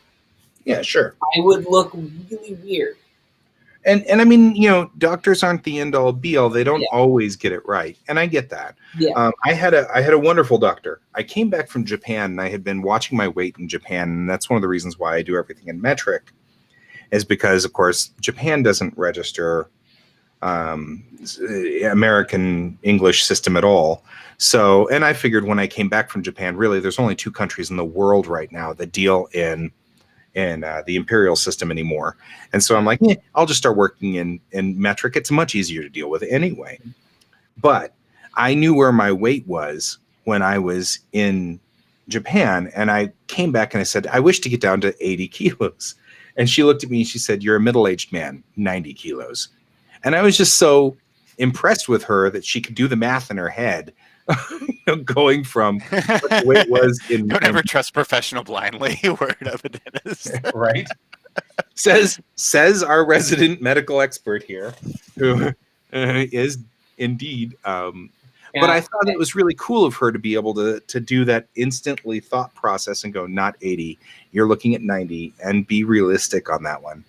And she's like, you don't want to get down that low. You just really don't. And so I really appreciated that.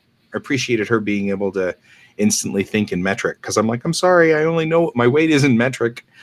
And I've switched my scale here, only reads now in metric. And the good news is I'm teaching my kid metric, which means that he'll be fine when he gets out in the real world too, because he'll instinctually know that 14 degrees is actually kind of nice and pretty decent. It's about, I think it's computer. What's the temperature outside? Right now, it's 26 degrees Celsius. It's 26 outside right now.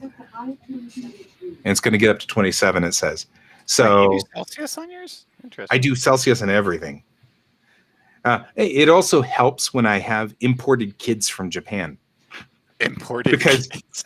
She has issues. She has issues so with bad. Fahrenheit.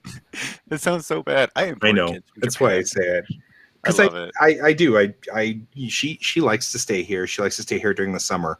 Mm-hmm. And it's one of her things, and that's cool. And so she's becoming more family than a guest now. She is much more family than a guest. So, but anyway, she comes over, and that's the first thing she does is go, I can't think in Fahrenheit. That's fine.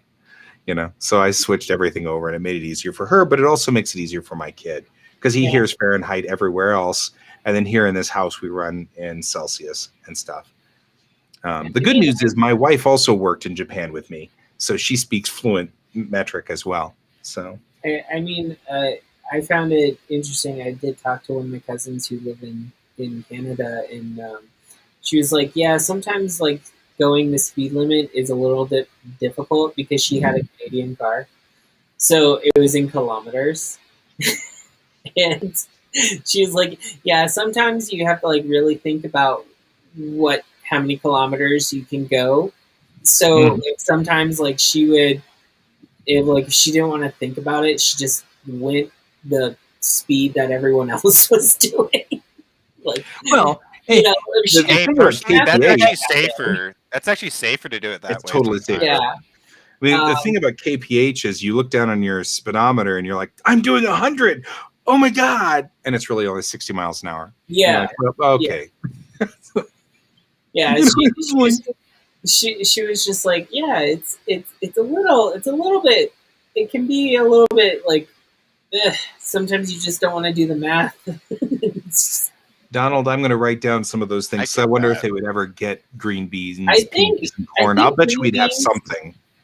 Green beans and peas are actually very easy, because if you have like if someone just brings the food on, you can basically, you just need to test it, make sure. You're totally somewhere in 65,000 people, somewhere you're going to have a hiobaba, the great grandma. I know I say words in Japanese before I can get the English word out now. I don't know what my problem is. Yesterday, No, you're good. I heard that. I know what you're talking about, guy. Don't worry. I know, but I mean, you're going to have that grandma who is just super sharp, and she's going to go, "What? We're evacuating? Well, first I'm taking all of my all the food we will need. We're going to need food." You know what I mean? Somewhere you're going to have that person, and you're going to have more than one, because those grandmas are like super awesome, and we all have grandmas like that. If my grandma was retrieved, I guess it'd have to be my great grandma, because my grandma worked. But my great grandma, man, the first thing she would have gotten is a whole bunch of jarred food and stuff like that, and thrown it in a backpack, and she would have gotten as many seeds as she could. You know what I mean? That would be the thing she would think. She would think there. Yeah. So you're going to have at least someone who did that. I mean, and if you think about it, like logistically, Donald's saying the same thing. Yeah, Donald's right now saying the exact same thing. yeah. I mean, like in my grandmother's case, like she's my mom's mother. She was a gardener, so she had the ability, like she could clip any plant and make it regrow. Right. You know, like she was just one of those ladies that There would be those now people. she dealt with a lot of plants that were more like flowers and stuff like that. But you can still eat flowers.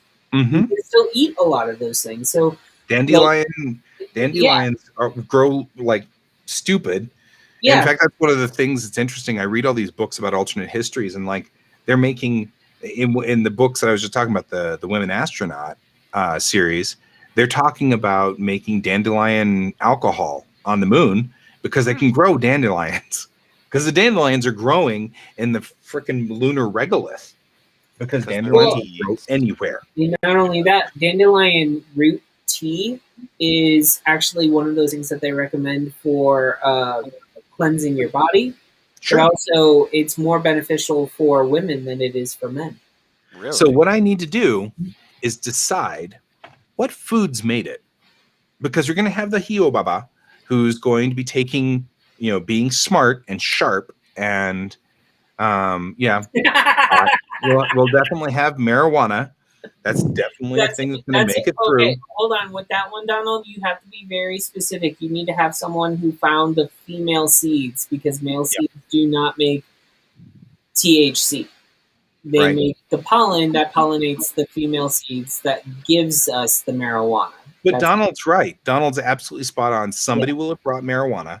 And what will probably happen is you finally get everybody settled in, right? It's been, we finally make the transit out of Earth space, and we're on that first planet that we settled on, where we built domes and stuff like that. And the Jacine and the Najor are going to build domes for them, and then stick all the humans in there, and then go, we don't know what to do next.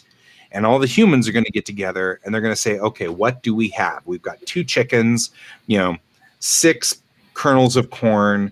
You know what I mean? They're going to start taking an assessment of what came with them. I think what you should do is you should get like your baba, your abuelas, your the people, all the grandmas, like all the grandmas. All those grandmas are going to do it. Like, super prepared for everything and want to feed everyone, will probably figure out a way to communicate with one another almost instantaneously in any dome situation. Sure. And go, okay, here's what we need to do. I need to feed my grandkids. Okay? I need to feed my grandkids. We need to start planting this now. Who has the avocado? We have no fat. Right. Somebody's going to organize all of the supplies that came with them. People will have carried stuff in their pockets. People will have carried things on their backs. I mean, it wasn't instant. In fact, I wrote a short story, sort of from the point of view of one of the survivors' children, interviewing their grandpa who went through this, for a school project or something like that. And I kind of wanted to get the feel of, now we're stabilized, we're operating fine. We're 2 generations down. So it's been about 50 years, give or take.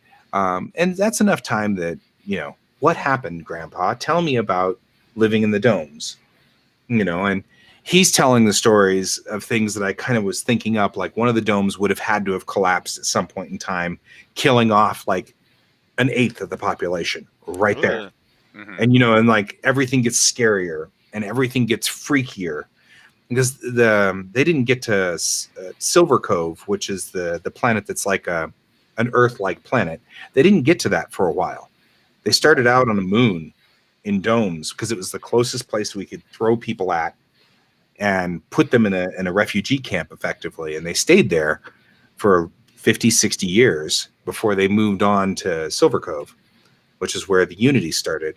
So there's like this history that I'm building in here where it was rough, and they had to be, and I'm like trying to think through this, and there has to be a point where you're right. The grandmas would be like, we got to feed our children. Children have to be fed. Yeah. And the Jacine are going to say, well, this supplement will work for you. You can at least eat it. but everybody's gonna be like, this stuff tastes like shoes. You know what I mean? It's like it's not going to Yeah. taste good. And this Yeah, stuff tastes like it's gym socks. well, you have to understand, like, sometimes, like, plants grow at different rate too. Yeah, you could reverse engineer spices like cinnamon, garlic, onions, stuff Yep. like that. They're like all of those are reverse engineered. You can definitely do that. Sure. And, you know, but here's the deal: the reason why I said wheat before is wheat is one of those things that you can actually add something to become like a complete protein. I'm Right. not saying it's a complete protein on its own. You always have to No. add something to it. But there's a reason why vital wheat gluten meat substitutes exist. And when you have something like that, like, you know, you could have a dome where they basically ended up like putting a bunch of hippies in. Yeah. You know, and by hippies, I Excuse mean me. like true hippies in the sense, every sense of the word. Like they like everything's plant based like stuff. But at the same time, you could also have a dome where like they have no abuelas, they have no one with seeds, and it basically collapses very quickly because they have no food. And Right. Well, and and so I the way I kind of wrote the story, because Ghost Hand's talking about, you know, some protocols would be put into place before the babushkas. Babushka is such a great name. I just love that word. Anyway, but yeah, I mean, as soon as the protocols go into place, you're right. But I also felt that as a point of contention, when the aliens land on Earth and say, we have to escape, some people are just going to roll the tanks in and start shooting at the ships. So the people that the aliens, especially if you think the Jacine, who look like some kind of tentacled nightmare, and the Najor aren't, or the, you know, Najor are effectively 6-7 foot tall amoebas. You know, these are horror stories for humans. So even if you've got these guys coming out and going, get into the ships now, they're, you know, blah, blah, blah, blah, blah, blah, and they're like coming out and it's like the scene from well, Galaxy Quest where they all walk in. I think like the one thing that you have to Fields. the one thing that you have to imagine is like these people, these other races have actually probably been watching humans for a while. So if Oh, they've been yeah. watching humans for a while, I think they know on how to communicate more effectively. They know how to communicate. Watching They know what to say. They've got the words. They've got the language, because humans actually are part of the Galactic Congress. Right. So it's part of the rules that were established that allows us to have our MacGuffin Yeah. character. Yeah. She actually was in a defensive spaceship defending the Earth, and that's why she did what she did. Yeah. But since Earth was dark, nobody knew what was going on Earth above their heads. Everything was shifted out, so you couldn't see it. So when the war moved to Earth and she defended the Earth, nobody knew. Yeah. Nobody knew what was going on. It all happened in a shift. So there was a space-time shift which kept the Earth dark. So all of a sudden, what I was the actually Earth is trying brought into this war, and that's kind of an issue. You're heading in a different direction, aren't you? Yeah, what I was actually gonna say is to make it easier to like de-escalate, like not have them so like let's shoot at them. Taking a not a sinister side to V, but basically the more helpfulness actually being helpful. In V, the lizard aliens Wore masks so that you wore human suits. Yep. So And you couldn't tell, but they were really lizard people. If you watch the original one, it's super weird because like they go into battle with the lizards, the lizard aliens, and it takes a girl getting pregnant by one of the alien species, and she has a set of twins. One dies, one survives. They examine the one that died and use the bacteria that killed it against the alien species, and that's on how they turn the tide. And As a sorry, side note- spoilers if you have not seen the original. It's effectively War of the Worlds. I mean, but it's actually kind of there. For those of you who are Trekkies out there, there is an infamous picture of Tasha Yar, and Wesley Crusher, and they've got the little prop that they used for the alien baby. Or no, it's Brent Spiner. I'm sorry, Brent Spiner. So it's Data and Yar. So they're standing there and they're holding the little prop of the lizard baby as if it was their child. So it's a cute picture. I thought that, and it's behind the scenes. I mean, they're standing outside in the back of the back lot. But it's still one of my favorite crossover bizarrenesses, because Denise Crosby has like a wicked sense of humor, and so she was like, I gotta get that prop. It's just like, we gotta do this. So they did.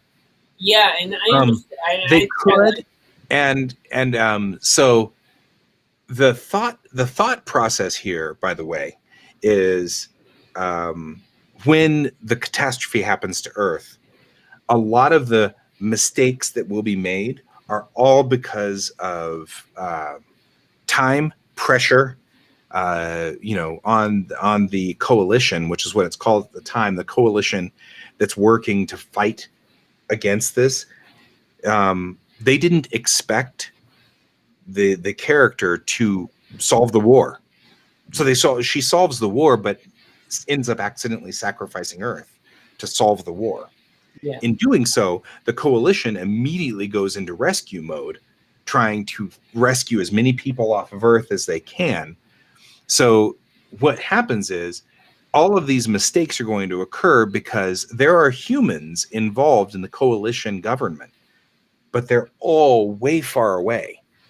And so by the time they can get, here's how you need to deal with the human beings, it is already way too late. Yeah. So all the mistakes are going to be made because these Jacine, these Najor, who are trying to rescue all the humans, are just, well, crap, we got to do this now. Okay, well, let's get down there.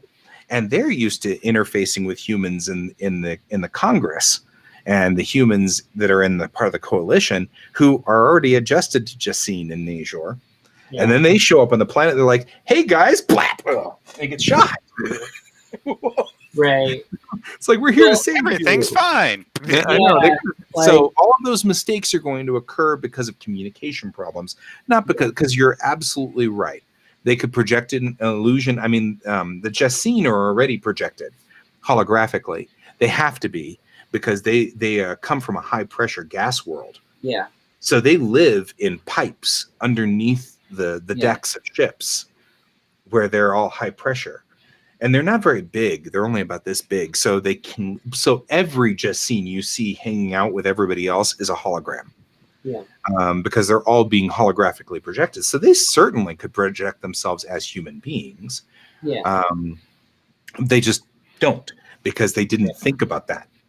It's like, you don't think about the fact that if you and I were to go to, let's say, an Amazonian tribe and walk out there and say, we're going to rescue you, we don't think that maybe we should probably take off all of our clothes and put loincloths on to adjust to their culture. We're going to walk out there with, battle rattle and all of this stuff, and we're going to look bizarre to them.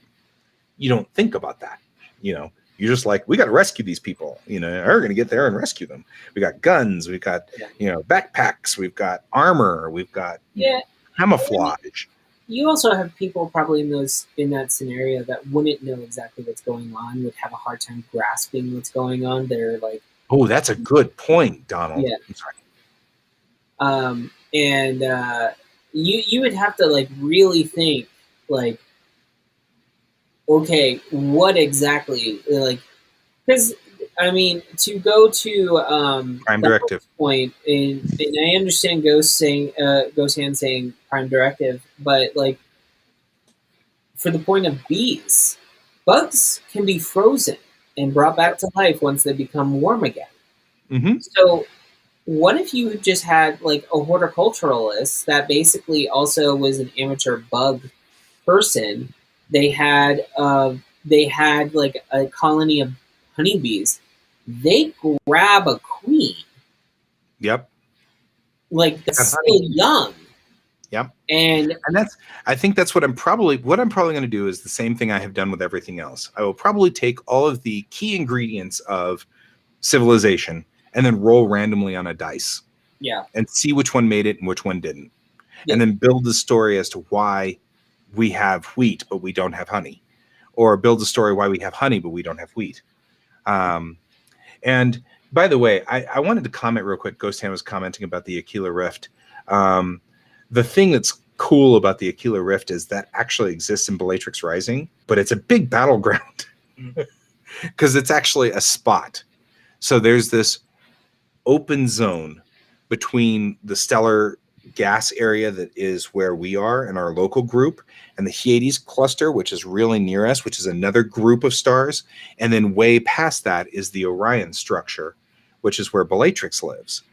And between those two, between the Hyades cluster and the cluster where the Orion clouds form forward, is this open zone where there's nothing. And it's called the Aquila Rift. And it's interesting that other people have apparently taken to this structure because they're talking about belong beyond the Aquila Rift. But that's actually a battleground in Bellatrix Rising where the Unity. You have a good weekend too, Donald. We're going to lose Ghost Hand too because I think he's gonna. I say he. I actually do not know, and I don't mean to misgender you. But it's 11 o'clock, which puts it at coming up. Oh wow, on it's already 3. 11. Yeah, it's Yeah, three. we've been talking about this Three for a while. for Ghost Hand. So I think they have to head off at some point in time here. yeah, A huge D&D campaign. It's so true. yeah. I It mean, actually sounds like a really fun LARPing experience too. Yeah. I'd say that's what a lot of storytelling really is, though. It's literally making your own D&D campaign if you really look Well, at it. and that's the thing is I realized somewhere along the line with this world building that what I'm really doing is making source books. Yeah. And that's In a way, you can make it that way. I mean, that's I totally why... have been going through and just making a source book. There's actually a system called Cipher, which you can base everything. You can make your own role playing game off of it. I actually have the book It's heat. to do it. So, anyways, we gotta go. Well, actually, do you have to go? No. Okay, I because mean, I don't think I can broadcast anymore. My husband has a meeting, and he already ducked out of the room once already, and he will not be. I hate it whenever I do that. Yeah. It's kind of a bummer. Well, we really should get moving. I have to get back to working on Character Animator, but real quickly before we go, what is your goal for this week, Pepper? Well, I have 8 pages of comic that I have to get done for Platform Comic. If that's all, you could just knock that out in an hour. Oh God, yeah, no. Maybe the thumbnails. I have some Earth Tau stuff I need to get done. I have more Campfire Stories to get done because I need to get that done at the beginning of June. Yeah. I have an event that is going to be premiering it, at least part of it, so I need to get that done. That's rough.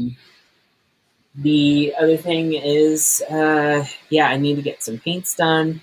Raph's paint, I'm completely done with the pigment, so it's just drying at this point. So if Raph is watching this now or later, guess what? Your paint is done. It's going to be your way next week.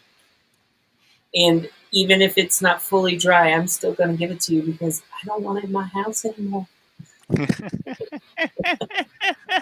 What about you, looking at it? Where are I'm at home. you? Oh, thanks. No, so literally this week is my last week of school, I think. It's So just you're on the like week your after. finals. Yeah, I'm just making sure I'm cleaning up everything, like that 3D model I was doing a few weeks ago. I love that piece you're doing. Yeah. That house building, this housey building. I'm almost done with it. I'm actually working on it right now while we were Me talking. too.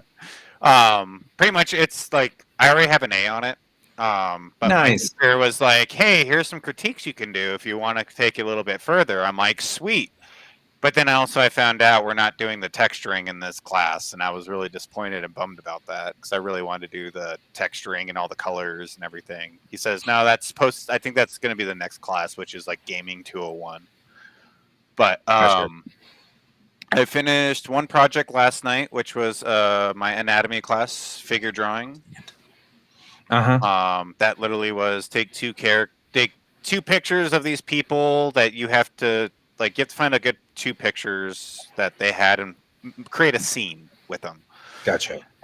And I finished that last night. That was on like a grayscale paper. We used charcoal, white and regular. I would show you that, but NSFW, not safe for work. Nice. So essentially, the models were naked. Yes, there's Well, a that's giant it. I'm offended. There's a giant penis right there on the picture, so I can't right really there in front of technically everybody. show that. You were very gracious to the person. I might have been. But no, had fun with that one. Nice. So like the last thing literally is finishing up the 3D modeling, which I should have done today before I go to work. And then probably tonight or tomorrow, I have one more class final, which is literally about 2 hours worth of figure drawing. And then I'm done. That I know of. Gotcha. Then you're going to start your own personal projects. Yes, personal projects. I need to get back after this is all said and done. I am jumping back on the rotoscoping animation that I've been doing with Gerard Kahuhui. I think that's how you say his last name. I can never remember how. So Gerard, Wynn, and Dan Crozier. That's a pretty big. We have about 5. We have 5 people on the project, and I'm on background. So nice. Now that I'm after this week or next week, I will have 2 to 3 months, 2.5 months, completely off. That I'm going to be throwing myself at that from now on. So nice. Okay. Because that's gonna be fun and hectic. But yeah. I pretty much have everything set out up here. I just need to get it on paper. Excellent. Cool. Well, I have this big character animation project. I need to finish the puppets. So that's what I'm going to be doing this week. And I've got to actually have an animation rolling by Tuesday. So you didn't join me in this. I got a commission to do a character animation commercial for Facebook. So for Facebook. Yeah. So, well, for the real estate. Oh, for a Facebook ad. Okay. Facebook ad. So I've got to finish this. It's my real estate buddy wants to do. I've been doing comic strips for him on this like couple that's been trying to buy a house and stuff like that. Now he wants them to be animated, and so I've been brushing up on character animator, but I still need to do backgrounds, foregrounds. I've got to make the puppets. I have to take the puppets, the characters that I made for the comic strip, and turn them into puppets on character animator, which means they're going to have to be a higher resolution than they've been at the comic strips level. So I'm going to be working on that. Once the puppets are built, though, it should be pretty easy to do the comics or to do the animations because the puppets can be reused. So that's that.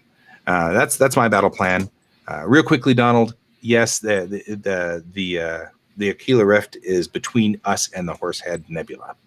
The Horsehead Nebula would be in the Orion Nebula OB1 cluster. So just so that literally an OB1 cluster. That's awesome. Yeah, OB1. That's what You're our only hope cluster. That's our only hope cluster. OB1.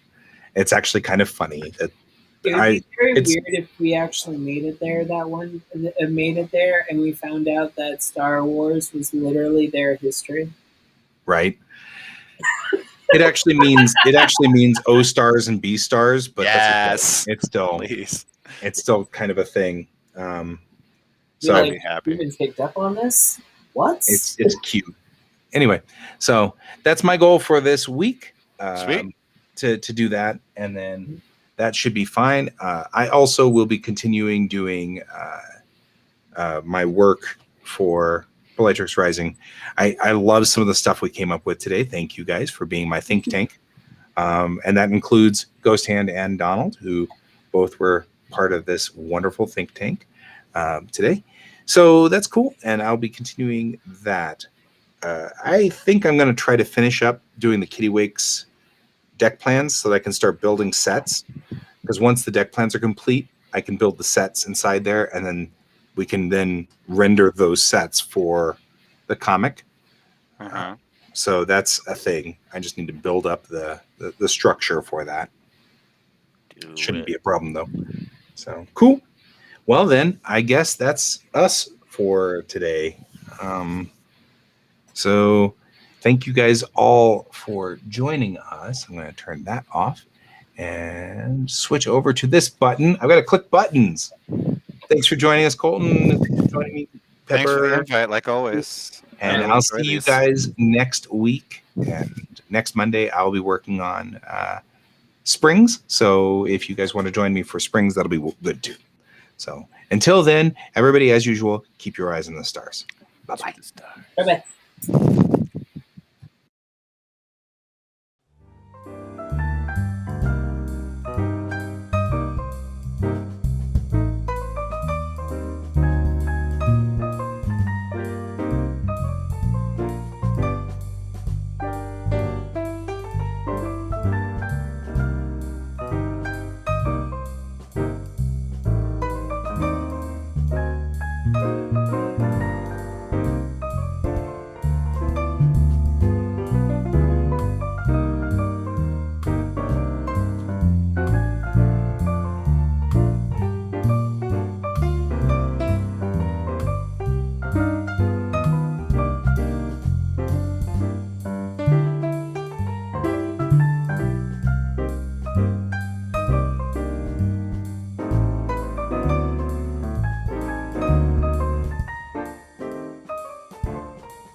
Computer, good night.